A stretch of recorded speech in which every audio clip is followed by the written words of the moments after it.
Sir Matiullah Jan साहब को arrest कर लिया, कह रहे हैं कि उन्होंने ना सर मैं डोंट लाफ, मैं बड़ी सीरियसली कह रही हूँ सर कि उन्होंने ना बैरियर के ऊपर पुलिस वालों को धमकियां दी हैं और बैरियर में गाड़ी भी अपनी मार दी इन ऑर्डर, क्योंकि उनका जो मकसद था वो ये था कि वो पुलिस वालों को डराएं या उनको मारें, और उनके पास से आइस भी निकल आई है सर। मतलब कि ये नहीं सर, काश के वो सिर्फ कोक में डालने वाली बर्फ होती है सर, ज्यादा एक एडवांस फॉर्म है।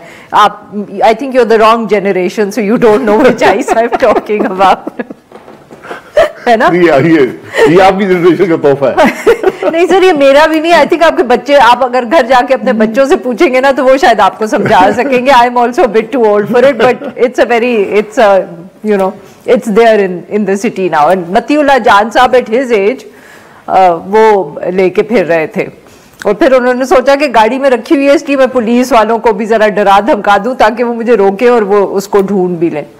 देखिए, एक तो मतीउल्लाह जान साहब से सारी हुकूमतें मोहब्बत करती हैं, बहुत ज्यादा। पिछली हुकूमत भी यही काम किया था सर, आप लोग तो इतनी मोहब्बत करते थे जब पीएमएलएन वाले उनके घर गए थे, उनसे हमने बड़ा गुजार यकजहती किया और कहा कि कभी ऐसा नहीं होने देंगे और हमारी हुकूमत तो कभी ऐसा नहीं करेगी। हम तो सहाफत के वो फ्रीडम ऑफ एक्सप्रेशन में बिलीव करते हैं। अब लेकिन तो बराबर ट्रीटमेंट हो रहा है ना उनके साथ। पिछली हुकूमत ने भी अंदर किया, ये भी अंदर कर रहे हैं, तो फर्क ये है। तो बहरहाल ये हुकूमत की मेहरबानी है कि उन्होंने 265 ग्राम ही डाली है। अच्छा, मतलब 15 किलो भी डाल सकते। बिल्कुल सर, ठीक है। तो ये आप कम से कम ये आप इनका हुकूमत की मेहरबानी को आप समझेंगे। This is the difference between a PTI government and a PTI. वो इमरान खान साहब 15 किलो डालते थे, शहबाज साहब 265 ग्राम डालते हैं। हाँ, लेकिन 265 ग्राम भी है 2-3 साल तो अंदर आदमी हो ही जाता है।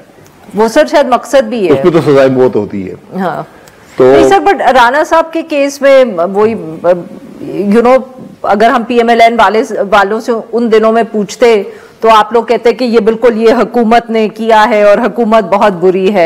अब अगर मैं हुकूमत से पूछूंगी और पूछा तो उन्होंने कहा कि देखिए अगर ये इल्जाम लगा है तो आप इसको लॉजिकल कंक्लूजन तक पहुंचने दें। बड़ी बुरी बात है मगर लॉजिकल कंक्लूजन तक पहुंचने दें, पुलिस ने अगर किया है तो you know. So this is the difference also. देखिए, फर्क सिर्फ ये है कि पिछली हुकूमत अपने सियासी फरीक पे डालती थी, उनको अंदर करते थे। यहाँ जर्नलिस्ट को अंदर कर रहे हैं और उसमें ड्रग्स के केसेस बना रहे हैं। और वो आपको जरूलाई साहब का वो याद है भैंस चोरी वाला केस, तो इस किस्म के केस अब बन रहे हैं। तो जो हुकूमत के बेचारे लोग आएंगे ये कहेंगे मंतकी इंजाम तक पहुंचने दें। बहरहाल मंतकी इंजाम जो है ना, वो किसी दिन आपको हिसाब देना पड़ता है इन बातों का, वो मंतकी इंजाम होता है, उसका एहसास हुक्मरानों को नहीं होता। तो आज के हुक्मरान भी माजी से सबक लें कि हिसाब आपको देना पड़ेगा, एक न एक दिन हिसाब देना पड़ेगा। ये जो लोग मरे हैं ब्लू एरिया में सर, वो कहती है कि सिर्फ अब जो सॉरी सर मैंने आपकी बात काटी, बट जस्ट अगेन हमें ये बार बार बताया जा रहा है कि सिर्फ लॉ एनफोर्समेंट के लोग मरे हैं क्योंकि उनके ऊपर फायरिंग की मुजाहिरीन ने की, मुजाहिरीन सिर्फ जख्मी हुए हैं। वो किससे? पत्थर मारने से? नहीं सर, वो कह रहे थे मुजाहिरीन जो है वो आर्म्ड थे, उनके पास टीयर गैस भी थी, उनके पास तो फिर ये हकायक अवाम के सामने रखे ना, कौन से लॉ एनफोर्सिंग एजेंसी को गोली लगी है, कौन से मुजाहिरीन को गोली लगी है, और जिन लोगों के बेटे बच्चे शहीद हुए हैं, नाहक मौत शहादत की मौत होती है, उनको जाकर बताएं कि नहीं आपका बेटा बच्चा शहीद नहीं हुआ, वो जिंदा है।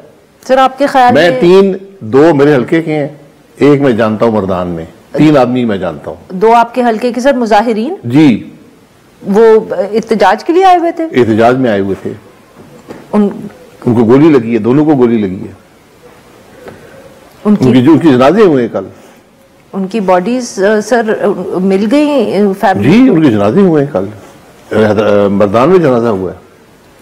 देखिए, अगर ये बड़ी अजीब बात है कि गोली इस्लामाबाद आपके दारुल हुकूमत में आपको गोली चलाकर लोगों को मुंतशिर करना पड़े, वो भी रात के अंधेरे में। ये रात के अंधेरे में गोली चलने वाली बात मुझे समझ नहीं आई। कोई वहां हमला हुआ था, कोई उसकी वीडियोज हैं कि कोई आप पर हमलावर हुआ और आपने गोली चलाई दिफा में। अगर आप गोली चला रहे हैं, जो मुजाहिरीन सिट इन कर रहे हैं या बैठे उनको गोली चला रहे हैं, तो ये कैसे आप जस्टिफाई करेंगे?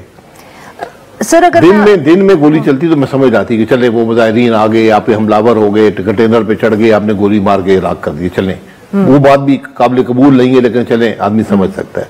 रात के अंधेरे में और लाइट्स बंद करके, इस इलाके में लाइट्स बंद हुई हैं जी सर, ये आप किसी से पूछ सकते हैं जी जी, तो ये क्या मकसद था? ये बदकिस्मती है। आज यकीन करें कि जिस किस्म का माहौल या जो सोच इस वक्त इस्लामाबाद के अंदर है, उसका आप अंदाज़ा नहीं कर सकते कि लोग क्या सोच रहे हैं आज हुकूमत के बारे में, मुल्क के बारे में। बहुत अफसोसनाक बात है ये जो कुछ हुआ है। और ऊपर से आप सीना जोरी, हुकूमत सीना जोरी कर रही है कि नहीं, मरा ही कोई नहीं है। अस्पतालों में आप रिकॉर्ड दें ना अस्पतालों का, डॉक्टरों को बात करने दें। भाई आपने गोली चलाई है ना, तो लोग जख्मी हुए हैं, मान लें आपने आपने तो आपने मान किया ही नहीं रहे ना। सॉरी आपकी बात दोबारा काट रही हूं सर, बट हुकूमत तो में कह रही है कि उन्होंने तो गोली ही नहीं चलाई। तो एक दिन मानना पड़ेगा ना, लोग मरे हैं, ये बात आप यकीन रखें। मैं आपके सामने 3 तो मैं आपको शहादतें दे सकता हूँ। Sir you would know this better, मैंने भी थोड़े साल जर्नलिज्म किया है, 2010 से मैं इस्लामाबाद में ये धरने देख रही हूँ। तो सर हमारी हमेशा अंडरस्टैंडिंग ये होती थी कि अगर एहतजाज करने वाले इस्लामाबाद पहुंच गए ना, खास तौर पे अगर वो ब्लू एरिया में आ गए ना, तो फिर हुकूमत के लिए मुसीबत इसलिए क्योंकि हुकूमत उनको वहां से हटाना बहुत मुश्किल है, because you can't use excessive force. Darul हुकूमत है ना सर, फर्क पड़ता है ना। नहीं तो फिर आपने एक्सेसिव फोर्स क्यों इस्तेमाल की? नहीं, तो सर, अंदर भी नहीं मैं तो कह रही हूँ ना सर कि ये तो मिथ तोड़ दी ना इस दफे। अगर एक्सेसिव फोर्स इस्तेमाल होनी थी तो 2014 में होती। उस वक्त भी PMLN की हुकूमत उसने नहीं की, बर्दाश्त किया, 4 महीने बर्दाश्त किया। दुनिया की कौन सा फेल है यहां पर नहीं हुआ, कौन सी बात है यहां पर नहीं हुई? और जितनी मीडिया कवरेज उसको मिली, दुनिया में कभी किसी को मीडिया कवरेज नहीं मिली। मुतवातर 24 घंटे 4 महीने के लिए कवरेज दी गई। तो हम कौन सी दुनिया में रहते हैं, हम कर क्या रहे हैं? कभी आज किसी ने मुल्क की बात भी की है? यहां ना कोई जीता है, ना अपोजिशन जीती है, ना हुकूमत जीती है। मुल्क हार गए, इस मुल्क के लोग हार गए। वो खानदान जिनके बच्चे शहीद हुए उनको आप क्या जवाब देंगे? उनको हिसाब आप देंगे या नहीं देंगे? किसी दिन तो आपको हिसाब देना पड़ेगा कि क्यों आपने नाहक लोगों को कत्ल किया।